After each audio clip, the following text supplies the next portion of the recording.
जितात्मनः प्रशान्तस्य परमात्मा समाहितः शीतोष्णसुखदुःखेषु तथा मानापमानयोः।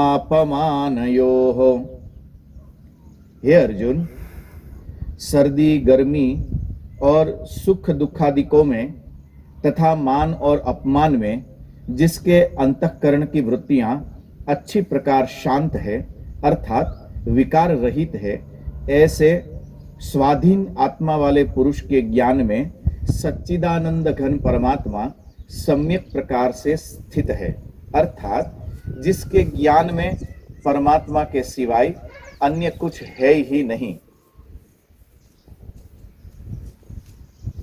तो सज्जनों, मुस्कुराइए। आप सभी को मेरा प्रणाम।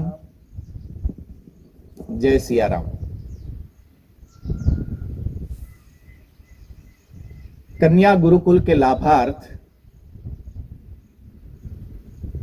मानवता मिशन द्वारा आयोजित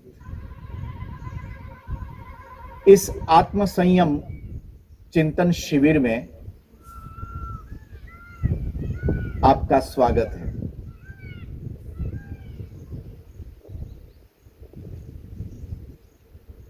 विगत चातुर्मास के आरंभ से लेकर कुछ दिनों से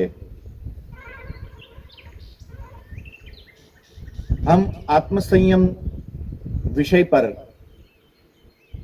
चिंतन कर रहे हैं।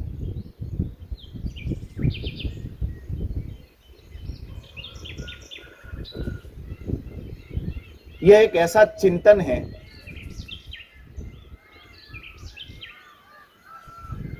कि जिसे हम कह सकते हैं कि हमने सब कुछ पा लिया, उसके बावजूद भी भीतर से जो खालीपन है, भीतर से जो एक असंतोष है, किसी प्रकार से हम उसका समाधान न ढूंढ पाए। उसी समाधान को प्राप्त करने के लिए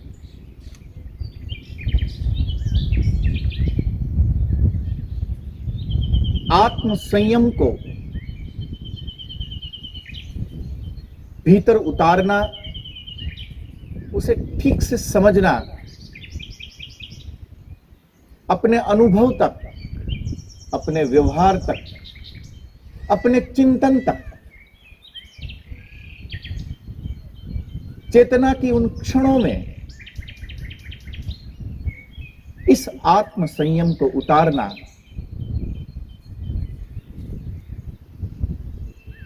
ये द्रव्यमय जगत में जो एक खालीपना है, जो एक अकेलापन है, जो एक भीतर की एक अशांति है, यह आत्म संयम उस अशांति से हमें ऊपर उठाकर परमात्मा तत्व में, एक व्यापक ब्रह्म के भीतर हमें स्थापित करने में सक्षम है।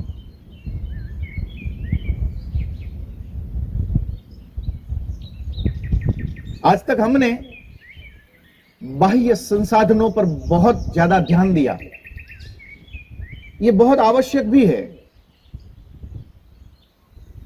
आत्मसंयम का यह अर्थ नहीं है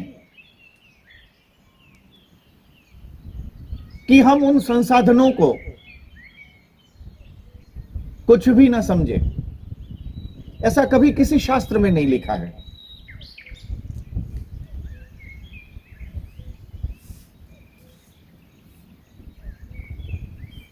यह भी एक प्रकार की पवित्र वासना ही है कि हम ईश्वर प्राप्ति की लालसा में, उस व्यापक को स्पर्श करने की इच्छा में हम इस संसाधनों को हम इस द्रव्यमय जगत को कुछ भी न समझे।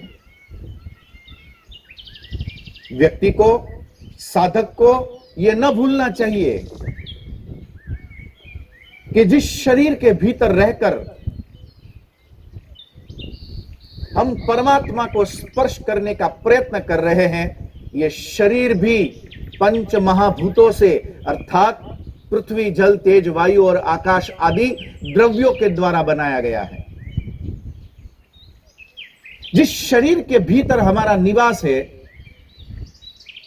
यदि वो शरीर ही द्रव्यमय हो तो भला ये द्रव्य का तिरस्कार हमें कभी किसी सिद्धि तक नहीं ले जा सकेगा।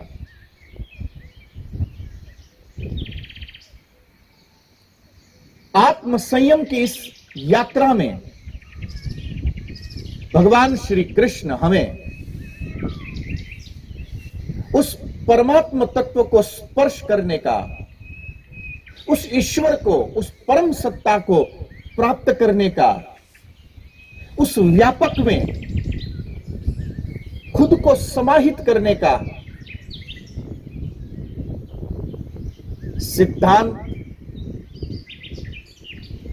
एक पद पर हमें सिखाते जाते हैं, जो आज जितात्मनः प्रशांतस्य कहते हुए भगवान श्री कृष्ण हमें उस परमात्मा के स्पर्श का निर्देश करते हैं।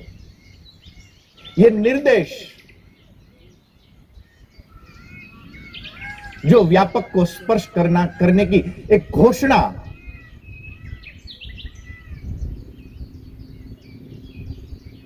उस घोषणा को समझने के लिए न केवल समझना अपितु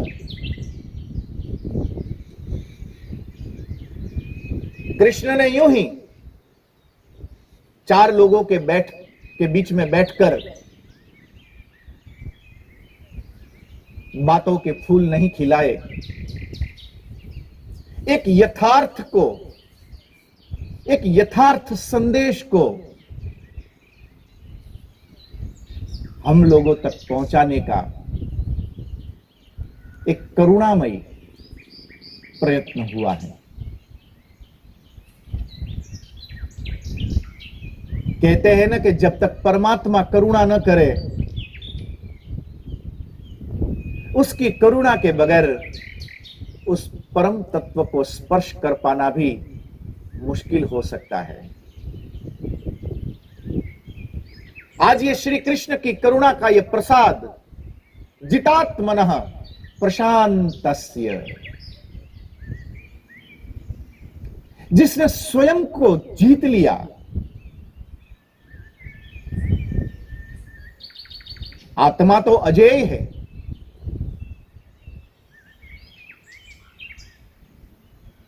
किंतु पूर्व में जो चर्चा हो चुकी है कि ये अजेय आत्मा शरीर रूपी रथ के भीतर बैठकर जिस रथ को मन रूपी सारथी चलाता है और जिस रथ के ऊपर इंद्रिय रूपी 10 घोड़े अश्व जोते गए हैं, अर्थात ईश्वर तक की यात्रा का ये हमारा रथ, हमारे अस्तित्व का ये रथ, ये हमारी यात्रा इंद्रियों के 10 अश्वों के द्वारा ही पूर्ण होने जा रही है। ऐसी भ्रांति में मत रहिए कि इंद्रियां शत्रु है। ऐसी भ्रांति में मत रहिए कि मन मरकट है। न तो मन मरकट है, न तो इंद्रियां हमारी शत्रु है।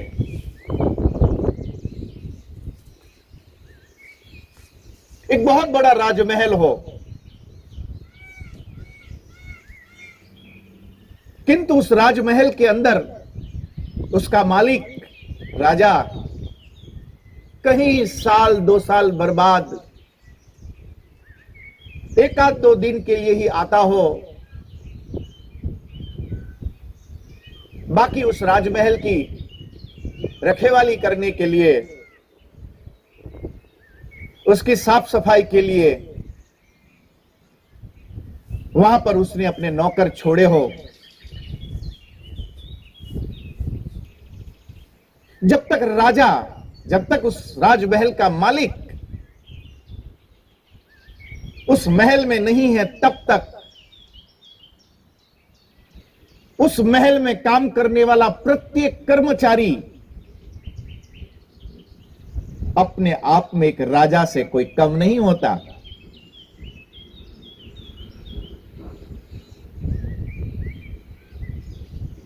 किंतु एक महल के भीतर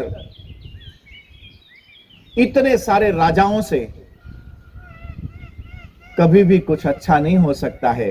बहवो यत्र नेतारः सर्वे महत्वमानिनः सर्वे महत्वम इच्छन्ति वृंदन तद नश्यति ध्रुवम। किसी सुभाषितकार ने इसी तथ्य को बहुत ही सुंदरता पूर्वक यहां पर व्यक्त किया है कि जब तक ये आत्मा,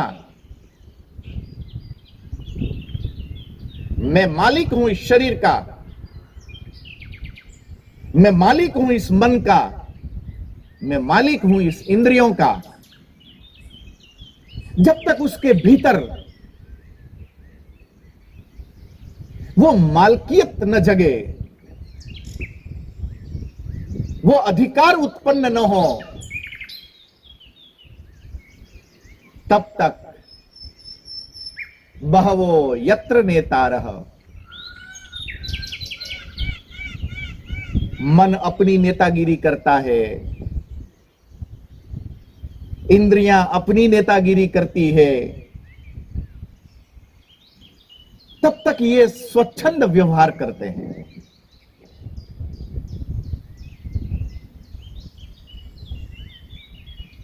याद रखना,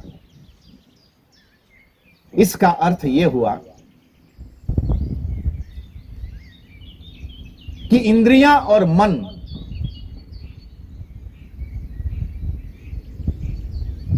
ये ज्ञान से रहित है।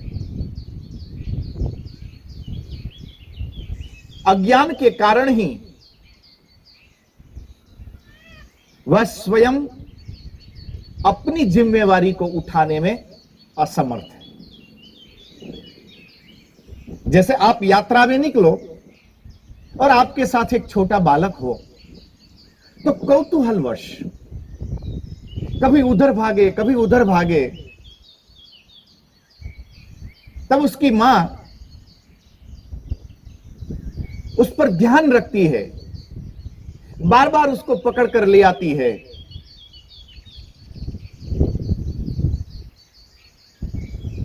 यहां पर बच्चा जो कुछ भी करता है, उसके पीछे उसके भीतर किसी प्रकार की दुर्भावना या वासना नहीं होती है। एक जिज्ञासा, एक कुतूहल, उस कुतूहलवश वो बालक इधर से उधर भागता रहता है। एक कुतूहल उसको दौड़ाता है।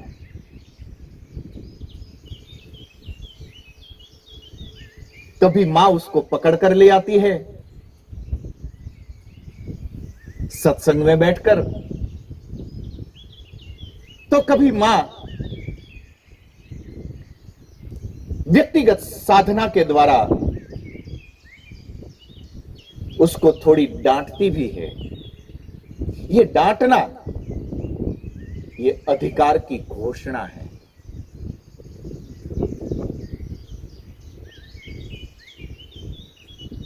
सत्ता का अधिकार उन्हीं हाथों में सुरक्षित है जिसके पास स्वविवेक हो, और स्वविवेक उत्पन्न होता है ज्ञान के माध्यम से। भगवान श्री कृष्ण यहां पर कहते हैं कि जितात्मनः,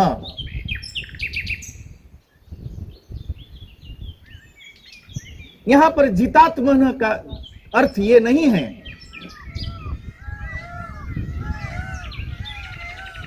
कि आत्मा के ऊपर, चेतना के ऊपर विचारों के माध्यम से जबरदस्ती आक्रमण किया जाए।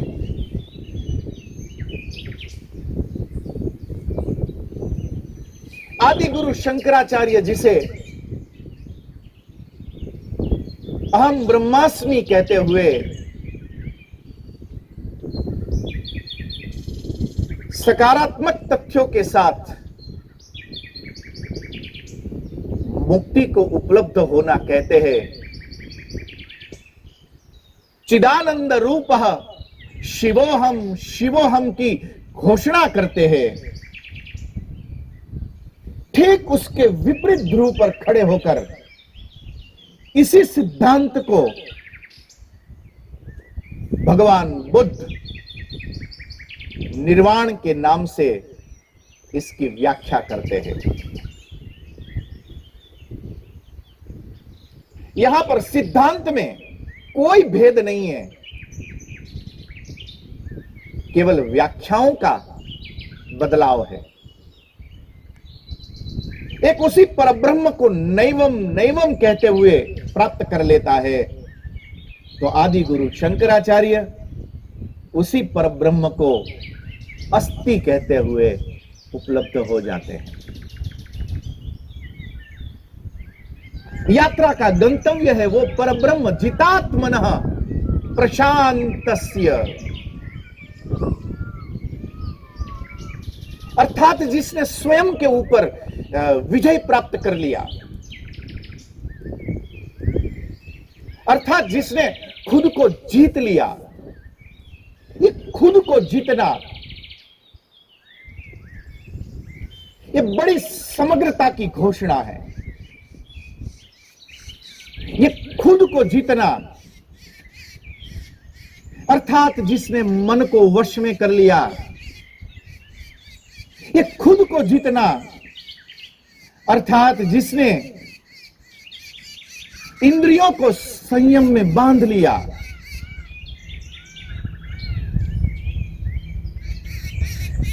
मन, इंद्रिय और शरीर, ये तीनों जिसके निज निज कर्म में, अपने कर्तृत्व में जो जुट चुके हो, मन मन का काम करे जो उसको करना है, शरीर शरीर का काम करे जो शरीर को करना है, इंद्रियां अपना काम करे जो उसको करना है। इसके बीच में मालिक आत्मा बैठकर शाश्वत के अनुशासन में जब वो मन, शरीर और इंद्रियों को वश में कर आत्म संयम के पथ पर परमात्मा को प्राप्त करने की यात्रा प्रारंभ करे, उस यात्रा, उस प्रारंभ की क्षण, उस क्षण के अंदर जो अंदर की चेतना की अवस्था होती है, उस चेतना की अवस्था को भगवान श्री कृष्ण कहते हैं जितात्मनः प्रशांतस्य। जिसने समग्रता पूर्वक चेतना से इंद्रिय, मन और शरीर को अपने वश में कर लिया है, ऐसा एक पथिक, ऐसा एक ब्रह्म जिज्ञासु ऐसा एक आत्म संयमी साधक, ऐसा एक सफलता की राह पर निकल पड़ा एक यात्री, एक युवान, वो व्यापक ब्रह्म को, उस सनातन सत्य को, उस ब्रह्म तत्व को उपलब्ध कर लेता है, पा लेता है।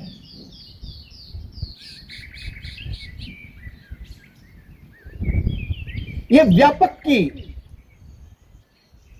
इस महानगर के अंदर केवल प्रवेश कर लेना यात्रा की परिपूर्णता है।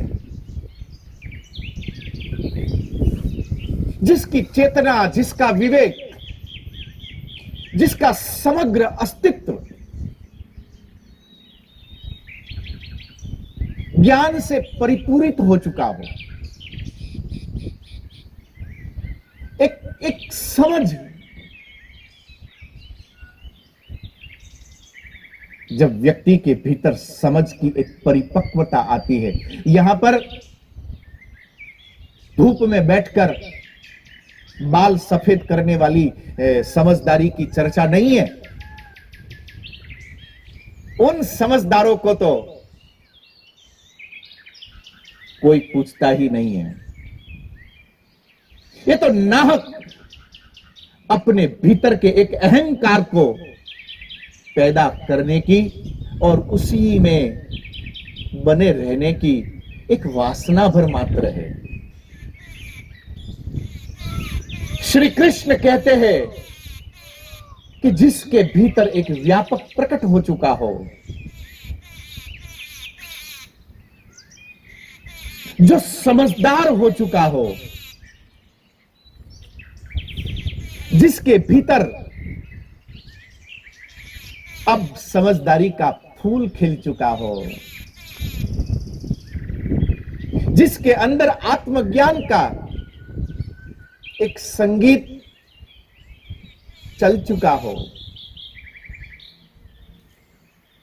ऐसे प्रशांतस्य,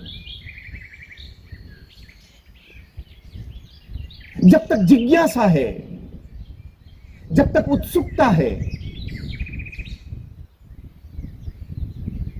तब तक पैर मोड़ के बैठना, सुख का अनुभव करना, यह नामुमकिन है। सुख कभी भी बाहर से नहीं आता। इस समय हम जिस सिद्धांत पर बात करते हैं, उसके साथ पूर्णता पूर्वक तो यह मेल नहीं खाता, किंतु इस सिद्धांत को समझने के लिए काम जरूर लग सकता है कि सुख कभी भी बाहर से नहीं आता, सुख भीतर से उत्पन्न होता है।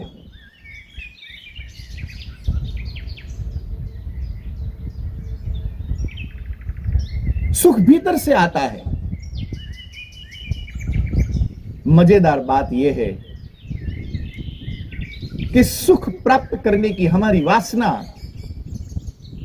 यहां से सुख मिलेगा, वहां से सुख मिलेगा, ये मैं उपलब्ध कर लूं, ये मैं प्राप्त कर लूं, इसकी जिज्ञासा, इसका आकर्षण, ये हमें यहां से वहां दौड़ाता रहता है। जब तक मन के भीतर ये जिज्ञासा बनी रही,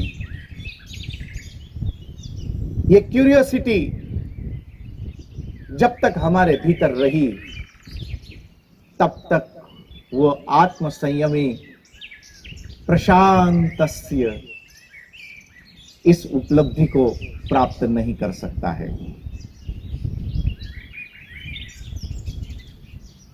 एक गहरी शांति के भीतर ज्ञान के उजाले में जिसने प्रवेश कर लिया हो, एक गहरी निष्ठा के साथ जो व्यापक को स्पर्श कर चुका हो,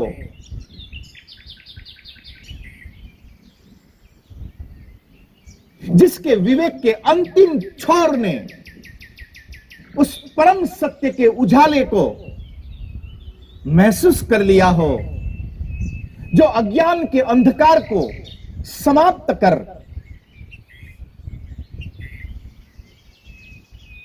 व्यापक के प्रकाश में स्वयं को देख पा रहा हो, ऐसा जितात्मनः जिसने अपने स्वयं पर काबू पा लिया हो, ऐसा आत्मसंयमी व्यक्ति ही प्रशांतस्य अर्थात परम शांति को वो उपलब्ध हो सकता है। मैं रोज इस सत्संग सत्र के आरंभ में और अंत में आपको याद दिलाता हूं कि मुस्कुराते रहना, ये भीतर की मुस्कुराहट,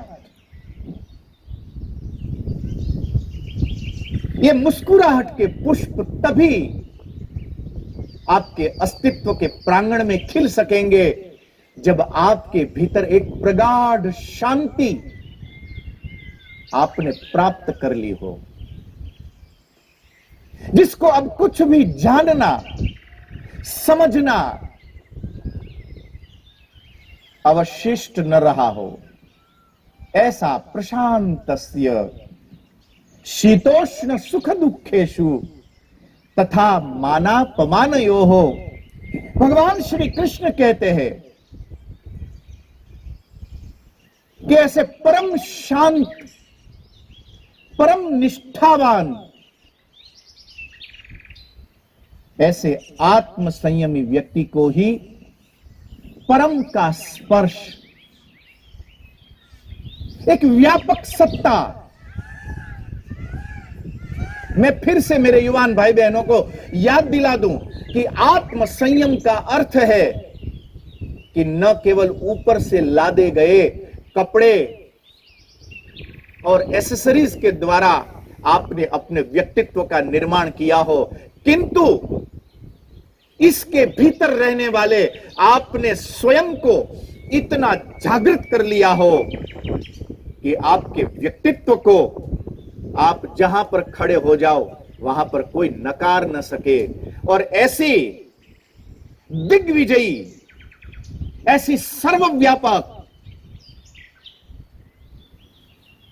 ऐसी मजबूत अपने व्यक्तित्व का निर्माण करने के लिए युवान को चाहिए कि वो आत्म संयम की इस यात्रा को प्राप्त कर ले। इसी सूत्र के विषय में अभी हमें और समझना बाकी है, किंतु आज इतना ही। फिर मिलेंगे सत्संग के किसी गलियारे पर, इसी आशा के साथ आप सभी को मेरा प्रणाम। जय सिया राम। मुस्कुराते रहना।